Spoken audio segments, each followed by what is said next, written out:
I love, and I talked about this with a friend the other day, I happen to love, and I don't really admit this often or talk about this because people might take it the wrong way, and it's not my fault. I happen to really enjoy funerals. I love funerals. I love the wake. I love the burial. I love the drive to the funeral. Everything about a funeral. I love seeing people you haven't seen in a while, but in a space where you know you don't have to keep up. Mm-hmm. It's weird to exchange numbers. Nobody's serious. Nobody's going to follow up with each other in a week and go, hey, we saw each other at the funeral. You'd be insane if you did that. You'd be like, what?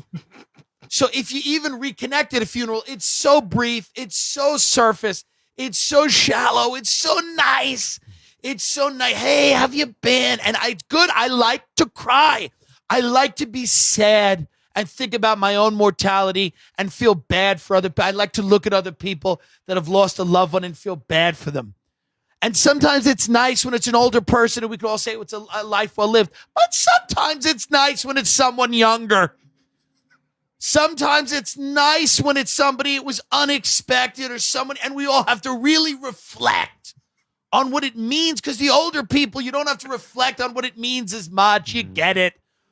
They lived a good life, but sometimes it's got to be dark and real tragic, and they've got to be young. It's got to be young to really get the cry on and get the purge. You got to purge. You got to question, what is life? Why are we here? Am I on the right track? These are very important things. LA, they have silent retreats and yoga. In the Northeast, we had funerals. People would just die, and you would go. I'd love a meal.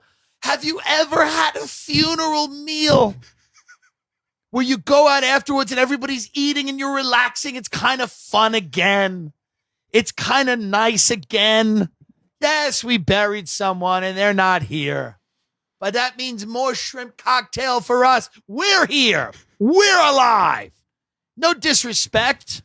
Carl Ruiz, a great man, would love this attitude. Passed away at 44. I feel very bad. Man, was he fucking funnier than comedians, and I know that doesn't say much, but God, was he fucking funny. Guy Fieri loved him. He was a chef.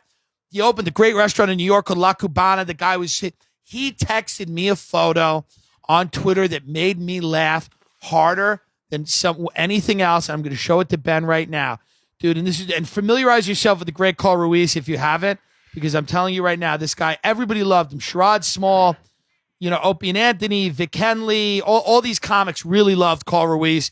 And he was a partier, man. He would break Bill Burr up, crack Bill Burr up, telling stories about doing coke in the kitchen when he was coming up as a chef. And he had like a spot in Jersey, and then he just opened a spot in the meatpacking district. And he sent me a message, and it's one of the funniest things that anyone has ever sent me. Okay? And he goes, this is what follows you when you are a food celebrity. Human garbage pelicans. And it's just a picture of these two fat women with birthday hats on and a filter that gave them birthday hats. These two fat women with birthday hats. And he goes, this is who follows you when you're a food celebrity. Human garbage pelicans. It is one of the funniest things. I laugh so fucking. And I messaged the guy and I said, I got to see you when I'm in New York. And he goes, come to the restaurant. Let's eat. I wanted him on the podcast. There's a video that Opie just posted on Twitter where they walk into his apartment or a hotel. I don't know. It's beautiful. It's like in the middle of Manhattan or whatever. And he's just got cash, wads of cash laying on the table. And everybody starts going, what the hell's going on in here? And Ruiz just looks at me and goes, I'm a walking felony. The guy lived. And now listen, I wish he was still here. I wish he lived fucking forever. That guy was great. But it's like my friend's father passed away, who we loved. This guy was great. We used to get hammered all the time. Enough! She's still going. We used to get hammered. I mean, what is happening? We used to drink all the time and have fun, go out to dinner with this guy. And he passed away in his early 60s. And the funeral was so sad because he was dead, but there was something about a funeral, and there are people out there that know what I mean. They know what I mean right now. Mm-hmm. And they're looking at each other going, fuck, he's right. And it's been a while since we've been to one. And it would be nice, a nice autumn day. Oh, a nice autumn day. Some nice hymnals. And I will raise you up on eagle's wings, raise you up above all things. I don't know the rest. But that, in a nice church, you go out in your black suit, maybe a bum of smoke. Maybe you don't. I don't know. It's all what you have to do.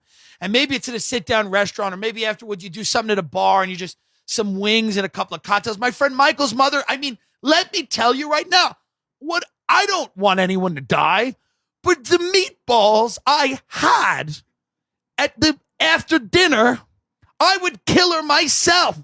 I would they were so good, soft. That's what meatballs should be. And listen. She fought cancer a very long time. The woman had more. She was more of a fighter, and she was tougher, and she got more out of life than I will ever get, and any of my clown friends will ever get out of life, by the way, because she helped other people, and she had this camaraderie with other people that were fighting this thing, and she raised money for people, and it was really amazing to look at somebody whose life was cut short, but not in fucking substance at all. She went through hell, but when you talk about somebody who's a warrior, a champion, what's good about what I do is I spend time with people who lead meaningless lives, utterly meaningless lives, devoid of honor, devoid of anything. People that just float around and, but the food at this place, and I'm talking about quesadillas, they had Italian, they had wings. It was like a bar restaurant. And I was sitting down with a bunch of people I'd never met. I didn't know them. And I felt I was having one of the best times I've ever had. So I will throw this out. I don't want this to seem weird. If you want me to go to a funeral of someone I will go as long as as long as it doesn't feel weird. I like to hear about somebody's life. People say to me when I go to funerals, they go, "Did you know this person well?" And I'm like, I don't need to know somebody well to go and take stock of a life. I think it's a beautiful thing, and I enjoy it. And I know there are people out here that say this is a sociopath talking or I'm insane. Every episode, there's probably that reaction. But that's not the case here. This is a beautiful thing when someone is ripped from us. Not when it's a young person, unless they're very young. If they're very, very young, it's fine because you don't know. You know what I mean? If they're very young, it's fine again. Very, very young. But if it's in the middle of their life, 20s or 30s, it's real rough. And once 60 and above again, it's fine. So what I'm trying to say, and I've dug a little bit of a hole here probably with certain people, but people need to admit, and my grandmother had a great funeral. She was like 89, and the priest went up and he goes, "Dorothy," and Ray Kump, the great Ray Kump, was sitting there, and like, rah, rah, rah. Most people, the mortician thought the funeral was for him. They said, "Well, he looks fine." Well, not fine, but he looks better than most of the corpses. He's smoking, for instance.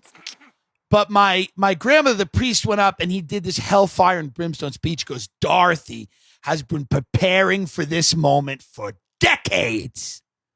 Decades." And we were all shifting in our seats because we were like, fuck. Whoa. Basically, he was laying it on the line. Priests and funerals, that's their time. That's their time. My grandfather's funeral, beautiful. Bagpipes. Bagpipes. An Irish funeral, everybody bombed.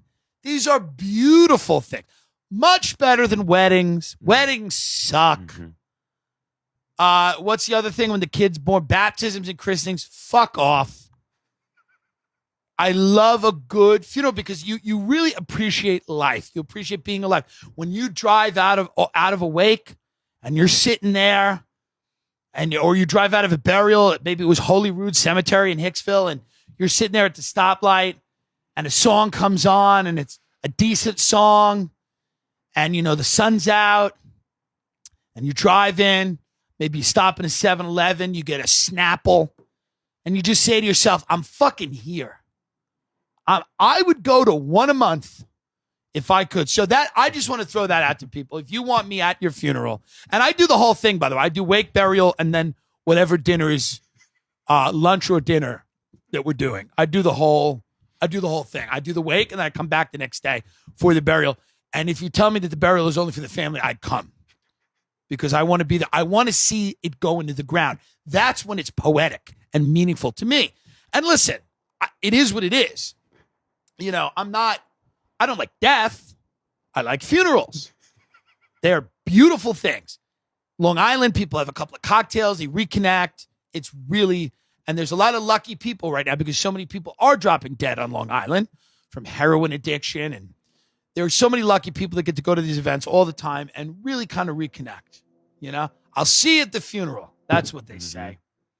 Well, what else on the Next Door app do we have